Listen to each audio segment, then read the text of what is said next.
Hey guys, welcome back to the channel. We're going to kick this new year off with a comparison video of the Smith & Wesson M&P and the Glock, right? So we've got basically two different kind of models, right? Because Glock, even though it's a company, they really have one model, right? They have one design with multiple models, where Smith & Wesson, so we're comparing Smith & Wesson to the M&P, which is a model line that M&P or that Smith & Wesson has. And so we're going to see which one of these is better. Now, for those of you that don't know, I started off my professional shooting career with Glocks. And if you saw our old channel, I was always about Glocks. I never really saw much need for anything different. I still love Glocks. I still think Glocks are phenomenal weapons. But you know, there are some changes that have come out here over the last couple of years, and certainly as my path has grown, I've changed my opinion on some things. So now, at the end of the day, both of these are very, very good quality firearms. So this is a Chevy versus Ford argument type of thing. Both of these are very, very good firearms. So it's I don't want anyone to think that I'm knocking on your pistol choice. I'm just going to go over kind of the pros and cons of each. Now you'll see over here we have a third pistol up here. So this is the bonus pistol we'll talk about here in a little bit. For those of you that don't recognize this is actually we'll get that at the end of the video. And then the last thing that I will talk to you about is actually, I'm going to go ahead and pull this one out here. So this is what I use now. This is a Wilson Combat SFT9. So this is kind of a 2011 model pistol, right? So it's not a true 1911 design, but certainly familiar and certainly similar to it. So we're going to jump in. We're not going to actually talk about that 2011, but I do want to let you know, just to get the bias out of the way, that's actually what I carry now as a 2011 design, and that's what my preference is, and that's what I've gone to. So, okay, so jumping into this, first let's talk about the Glock, and let's talk about some things that Glock does really, really well. Glock makes a really, really good factory reliable firearm. Okay, this one is a Gen 4, and again, you can see it's been used and abused. It has a nice jailhouse stipple job. This gun has been beat to hell. It's got well over 100,000 rounds through it. It is on its second barrel. That's why you see an aftermarket barrel in there. The first barrel actually wore out.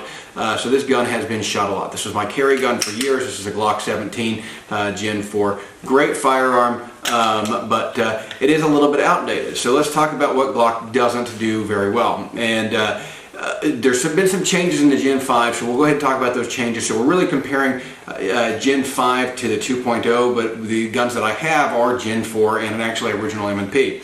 So let's talk here first. So Glock puts really piss poor quality sights on their guns, and you go ahead and plan whenever you buy a Glock, plan another $100 and go ahead and punch out those sights. Glock day sights are made out of plastic and they break all the time. Their night sights are okay. They're not a great design. They're good quality. They're Mepra lights, but they're not a great design. Glock uses kind of a tiny slide release here, so a lot of people will upgrade the slide release or the slide lock. That's a fairly common one, and then some people do like to upgrade the actual magazine release and make that a little bit bigger. My wife, personally, she has an upgraded magazine release on her guns. I don't use them on mine because my grip is so aggressive. Actually, I tend to hit them and drop my magazines out. So I use a standard magazine release, a standard Glock magazine release. I don't use an extended one on my Glocks, and so just kind of keep that in mind. There are some things that people can do to upgrade them. A lot of people will upgrade triggers. This gun here actually has a Vogel trigger in it. Vogel triggers are basically just high-end polished factory triggers, and so they shoot a little bit nicer, but your factory Glock trigger pulls out at about 5.5 pounds, give or take, and you can clean that up doing a 25-cent trigger job. Glock trigger is certainly not a bad trigger. A lot of people give it crap, but it's kind of middle of the road as far as a striker fire gun. If you really want the best trigger, the two best triggers are the Walther and the 6 Hour 320. They absolutely have the best trigger. I know a lot of people don't like the 6 Hour 320. I do. I think that they're great guns. We have a Wilsonized one that's very, very nice. But the 320 has a better trigger than the Glock trigger. Now, do I think people should be trigger stomps? No, that's a whole separate topic for a different video. So I don't get that bent up about triggers unless they're really, really bad triggers, like we've talked about on this channel, the Smith & Wesson CSX, which is a terrible trigger, and it's hard to do follow-up shots with that gun. That's not a training issue. That's a manufacturing defect, design flaw in that gun that just really sucks. Now, so I don't really care that much about triggers, and I don't really get into upgrading triggers that much. but I will say there is some argument for it, and again, that's a separate video. So the Glock trigger, I would put the Glock trigger over the M&P trigger. Now, a couple of reasons I would put the Glock trigger over the M&P trigger is one, the safety features on them both. So you can see the Glock trigger, we have the actual trigger, press it with my thumb here. And by the way, these are cleared. We're in a safe environment. We actually have brick all around us, so I can actually shoot any direction, and I'm not going past a brick wall, and I'm alone. So, okay. The Glock trigger, so we have the little dimple on the Glock trigger, right? That has to be pressed. And the idea of this one is that if something were to just kind of catch the trigger, it wouldn't actually be able to pull it, right? Like I can't pull it with my thumb.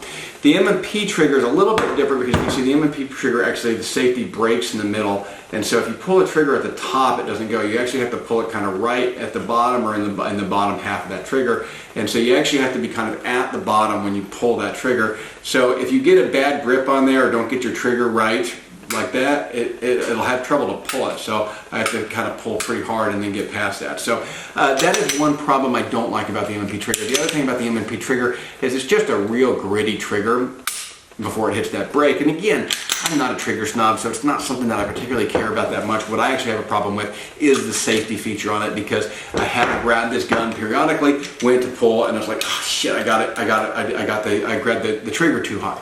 It's a training issue, but training issues like that, that's not a training issue in like disengaging a 1911 safety. A 1911 safety is the same thing every single time, disengage that safety. And even if you grab a bad grip on your 1911, you still will grab that safety and disengage it. It's one of the only safeties I like is on a 1911 style gun, because to have a proper grip on that actually forces you to disengage that safety.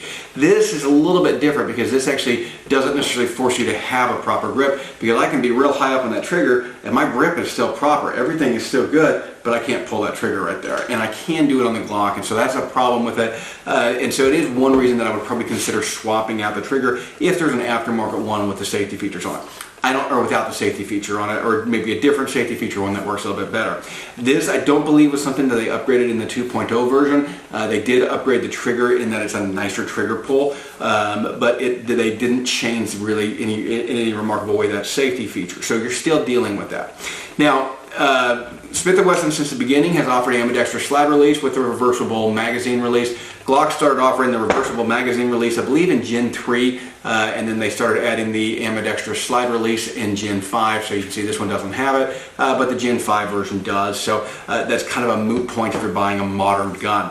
The barrels on the Glock barrel, the Glock does claim match grade accuracy with their factory barrels now. Whether M&P does or not, I'm not sure. Somebody post down in the comment box if you know whether M&P claims match grade accuracy. Truthfully, it's a moot point with a pistol. I know unless you're shooting bullseye competitions, it's just not, there's not that much difference.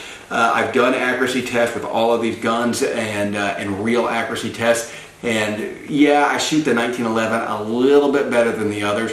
Some of that has to do with the fact that it has a hand-fitted match grade barrel. Some of that has to do with the fact that it just has a better trigger, so you got that cleaner break, and so you're not moving the gun quite as much when you do that. So if you put them in a ransom test, you're not going to be that much different on them. Yeah, everything on the match grade will be below 1.5 inches at 25 yards as a general rule. Again, there's no real definite term for what a match grade barrel consists of, and so that's kind of the accepted. But anybody can make that claim without having to really prove that. So it's one problem. Glocks are not hand-fitted barrels; they are still machine barrels, so you're not getting the quality that you would on again like a several $1,000 2011. So don't mistake that match grade barrel for the same quality as that. Both barrels on these are equivalent and they're about equal. The Smith & Wesson does come with substantially better sights from the factory, although they're still garbage and I would still swap them out. But at least they're a little bit better quality. 3-dot sights to me are shit.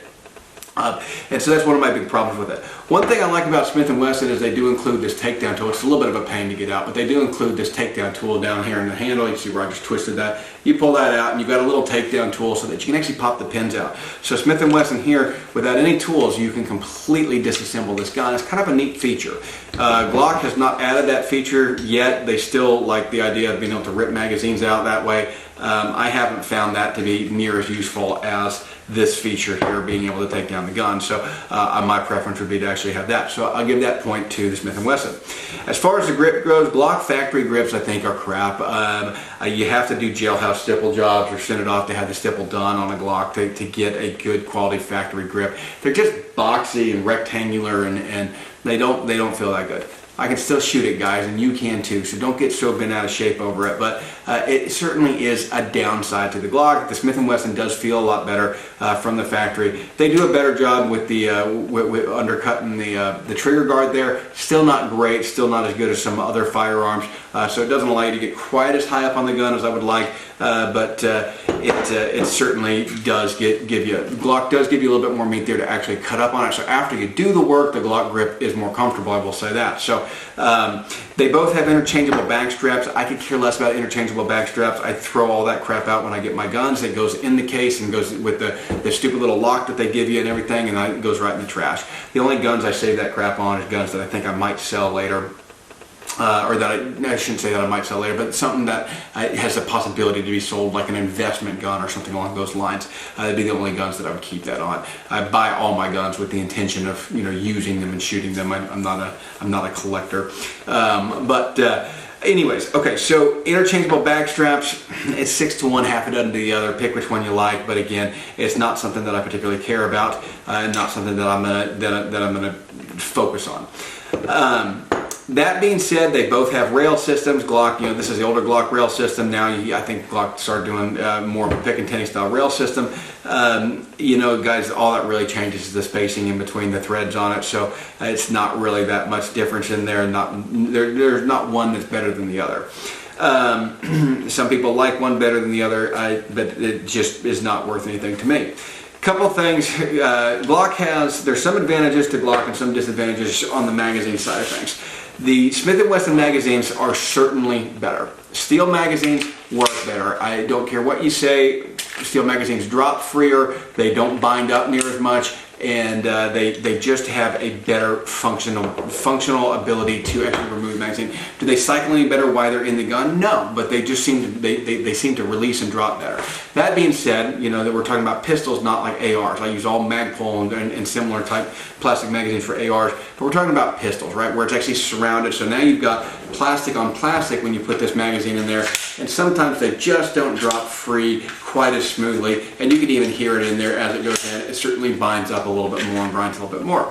Nice thing about the Glock is that you can get Magpul magazines, which are like $12 a piece, so they're super cheap. They work really well, and I know they had some problems initially, but guys, I've been running Magpul magazines for years in competition. They work really, really well. So just realize that they work as good as the Glock factory magazines, let me put it that way. But again, Glock factory magazines, you've got a metal case with plastic around it. Why they do that is beyond me. So I'm not a fan of Glock magazines. I never have been. And the Smith & Wesson having steel magazines just works better. So that is definitely a point that I would give to the Smith & Wesson that I think is far superior in that regard to the Glock, is they use a better quality magazine.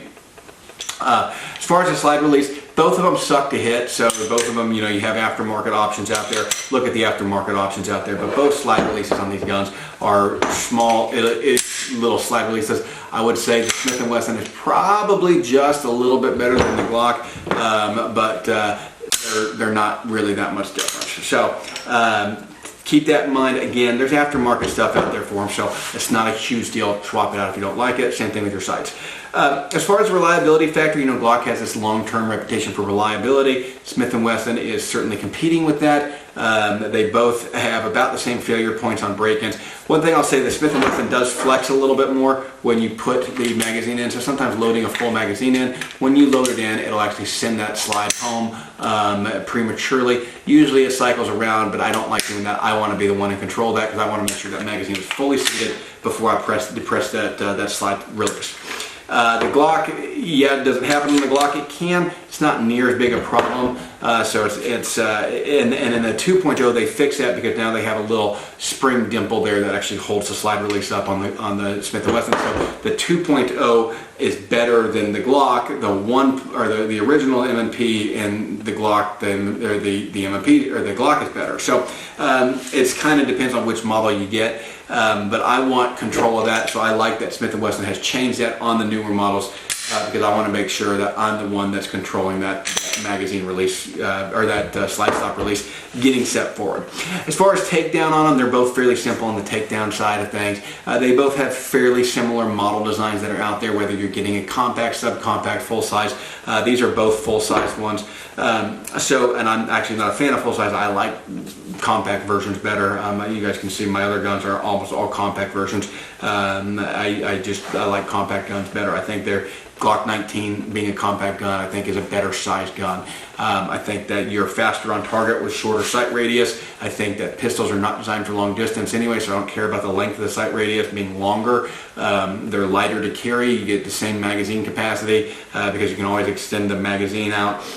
So I'm just a fan of Glock 19 size guns. So take that for what it's worth.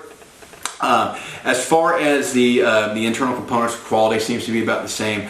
It is really a 6-to-1, half a dozen to the other.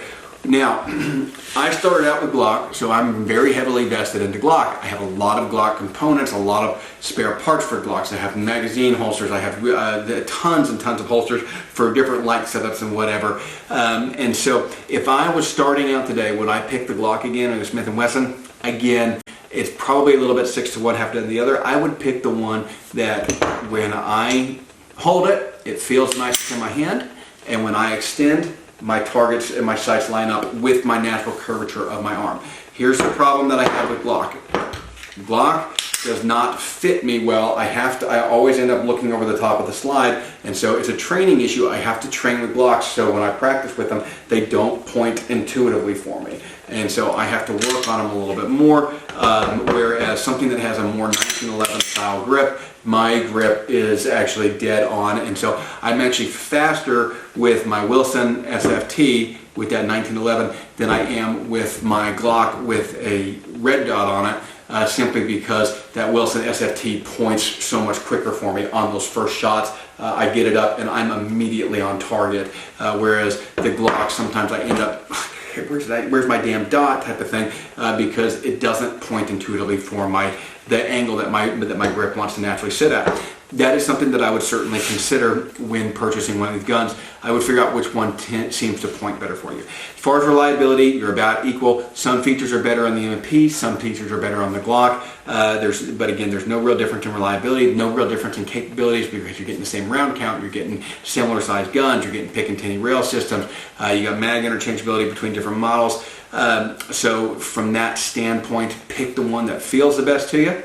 Pick the one that points the best for you. If I was doing it all over again, truthfully guys, I'd probably get the Smith & Wesson M&P. It doesn't mean that I hate on Glocks. I still think Glocks are a fine firearm, but I would pick the Smith & Wesson M&P simply because it points better for me. And then the grip angle is actually more similar to my 1911 grip angles, and so I'm not having to adjust so much when I go back and forth between pistols.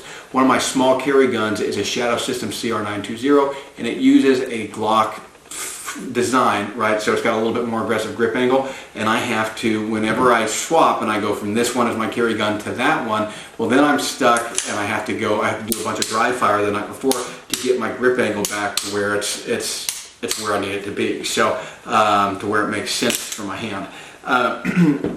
So keep that in mind, guys. Focus on what gun actually feels best at this point in time. I've never been a big fan of pick the gun that feels best, but when you have equivalent quality in the firearms, pick the one that feels the best. Now, let's talk about our honorable mention here.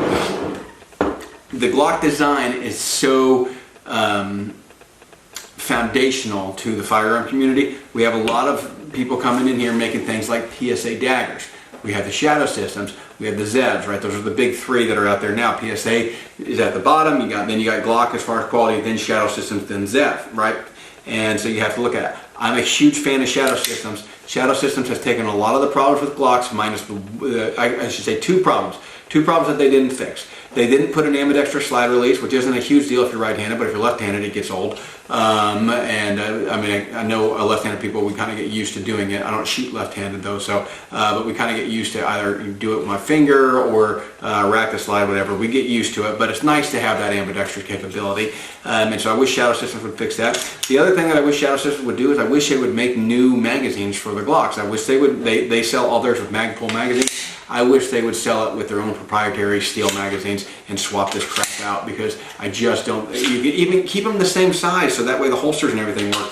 But give me my own. Let me pick. I can use Magpul, or let me pick a good quality steel magazine. Instead, we don't have the capability of doing that swap, and so that would be one of the things that I talk about that I think is wrong with Shadow Systems. I no longer shoot Glocks, I now shoot Shadow Systems. Shadow Systems does give you the ability to change that grip angle pretty substantially because of the way that their backstrap works. So the Shadow Systems backstrap is actually the one that I did keep the change out ones on there because their grip angle allows you to change it out and make it more similar to a 1911 or more similar to a Glock. It's still not quite as aggressive as a Glock, even with their Glock grip angle, but it is a certainly not as leveled off as a 1911 is. Shadow Systems are great guns. They come with great factory sights. They already have the optic cut on them. These things, your trigger jobs, everything is already done to these guns. This one I do have a Vogel trigger in, and so this, the trigger is better than a Glock factory trigger, but it's not as good as like a Zev trigger. But this, you get these Shadow Systems, pop in a Zev trigger or a Vogel trigger or something, and you have a really, really nice firearm at that point in time. So I'm a big fan of Shadow Systems, and truthfully, this is my preference over the three. This is the one that I would pick. So this one points the best, feels the best, has the best ergonomics, and that's kind of my bonus round. So guys, I'm going to let y'all go with that. I really appreciate y'all watching. Make sure and like and subscribe to the channel if you haven't already done so, and we